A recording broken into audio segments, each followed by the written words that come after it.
喜劇啊？首先其實我又唔係拍咗好多戲嘅，但係即係好開心啦，有機會即係 keep 住都有機會俾我試唔同嘅角色，參與唔同嘅製作係好幸運嘅真係。至於喜劇呢件事咧就對我嚟講咧係反而可能會輕鬆少少嘅，因為我本身都比較古靈精怪啲，可能我自己本身都中意搞劇啊，又中意玩下嗰啲即係整蠱下人啊，咁所以可能呢方面係我自己一個由細到大嘅一個培養出嚟嘅，即係我細細個喺中學嘅時候就已經係成日會喺班上面老師唔知講句咩，我就突然間爆一句金句出嚟，有全班笑，即係我係好中意做呢啲嘢。咁所以可能就令到呢樣嘢入咗我血咯。咁所以對我嚟講，我今次呢件事咧就我個角色係的確係可能我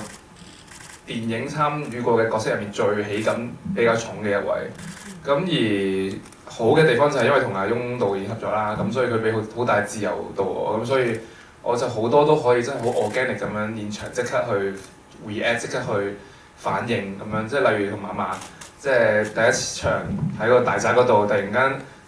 間話俾包煙話有個華字，即係啲全部後加，即係全部突然加嘅。咁就突然間就即係嫲嫲有冇抽個華字啊？咁啲嫲嫲就話咁樣，佢即刻我就即刻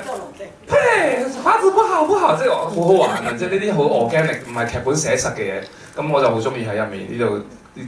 捐窿捐罅咁，有啲咩就加下咁樣。咁所以就可能係呢種。今次呢個團隊俾我可以咁去發揮咯，即係因為我老實講，如果一個例如啱啱嗰場呢啲劇本，如果係寫到實一實咧，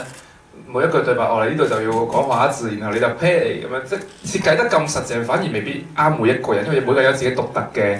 喜感或者佢認為好笑嘅節奏，咁所以可能喜劇呢樣嘢係需要就係大家一齊撞出嚟，即係阿靜啊、蝦頭啊，都係全部都可以好配合。我去玩，即係例如後面嗰場唔係喺度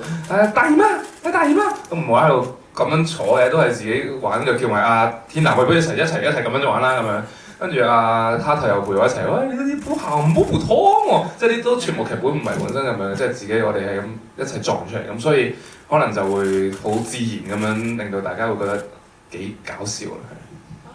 Thank you。好好笑啊！呢度做得好好。多謝。